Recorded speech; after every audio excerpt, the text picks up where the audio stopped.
తెలంగాణలోనే అత్యంత పెద్ద పండగ, ఆసియా ఖండంలోనే గిరిజన జనజాతరగా పేరుగాంచిన మేడారంలో ప్రజలు చాలా ఘోరంగా నష్టపోతున్నారు. ప్రజలను చాలా ఘోరంగా దోపిడీ చేస్తున్నారని చెప్పేసి మనకు డిఎస్పీ మీడియాస్కు సమాచారం అందుతున్నది. ఈ 4 రోజులుగా ప్రజలు ఎవరెవరైతే అక్కడికి పోయి ఆ బాధలు అనుభవించి వచ్చిన వాళ్ళు, లేకపోతే ఆ బాధలు అనుభవించి చెప్తున్న వాళ్ళు చాలామంది వీడియోస్ కూడా పంపినారు. కొన్ని ఏంటంటే ఈవెన్ మంచినీళ్ళ దగ్గర నుంచి కూడా, నిత్యావసరంగా వాడే మంచినీళ్ళ దగ్గర నుంచి బహిర్భూమికి పోవాల్సిన పరిస్థితులలో కూడా దోపిడీ జరుగుతున్నది అని చెప్తున్నారు. రాష్ట్ర ప్రభుత్వం కొన్ని కోట్లు వేయించి చాలా ఏర్పాట్లు చేసినాం, ప్రజలకు ఎవరికి ఎలాంటి అసౌకర్యం కల్పించకుండా చేసినామంటున్నారు. చిన్నపిల్లలకి స్నానం పోయాలంటే అక్కడి నుంచి మొదలుకొని 50 రూపాయలు వేడి నీళ్ళ బకెట్ అక్కడి నుంచి, ఈవెన్ అక్కడెక్కడన్నా బస చేయాలంటే కూడా చెట్టుకో రేటు. నిజమే, చెట్టును కూడా వాళ్ళు లీజుకు తీసుకుందామని చెప్తున్నారంట. చెట్టు కింద ఉండడానికి, ఆ కవర్ కప్పిన గుడారం ఉండడానికి కూడా 500 నుంచి 1000 రూపాయలు వసూలు చేస్తున్నారంట. దానికి తోటి బహిర్భూమి విషయానికి వస్తే 10 నుంచి 20 రూపాయలు ఒక్కసారి మనిషి పోతే బాత్రూమ్ వాడుకుంటే 10 నుంచి 20 రూపాయలు వసూలు చేస్తున్నారట. రోజుకు కొన్ని లక్షల మంది వాడుకుంటున్నప్పుడు ఎన్ని లక్షల రూపాయలను ఎవరు వాడుకుంటున్నారు, ఎవరి జేబుల్లోకి పోతున్నాయి?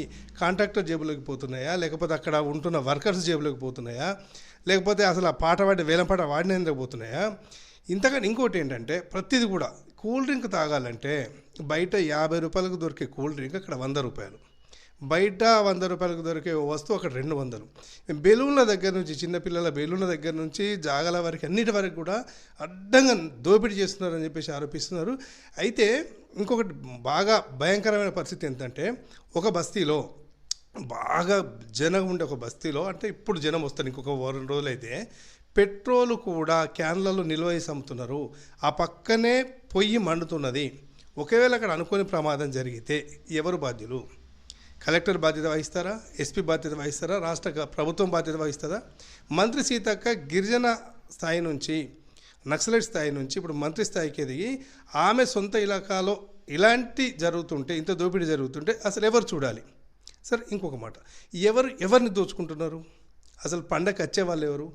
గిరిజనులు, ఆదివాసీలు, వీళ్ళంతా ఆరాధ్యంగా కొలిసే సమ్మక్క సారక్క జాతరలో ఈ పక్క రాష్ట్ర పోల్లో, లేకపోతే ఎవరో తెలియని వాళ్ళు, బయట వాళ్ళు వస్తే దోచుకుంటున్నారు, లేదా వాళ్ళ దగ్గర నుంచి మనకు ఆస్తి సంపాదించుకుంటున్నాము అంటే ఒక విధమైన అర్థం ఉంది. కానీ మన వాళ్ళను, మన గిరిజనులను, మన గ్రామీణులను, పాత ఎక్కడి నుంచో మారుమూల నుంచి వచ్చే గ్రామీణులను కూడా దోపిడీ చేస్తే, దోచుకుంటుంటే అసలు ఎవరు సర్ది చెప్పాలి?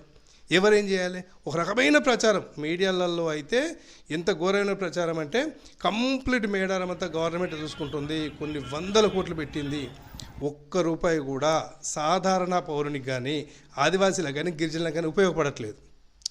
సరే, అక్కడ ఇంత రేట్లు పెంచి ఆ ప్రాంత అభివృద్ధికి కృషి చేస్తున్నారా?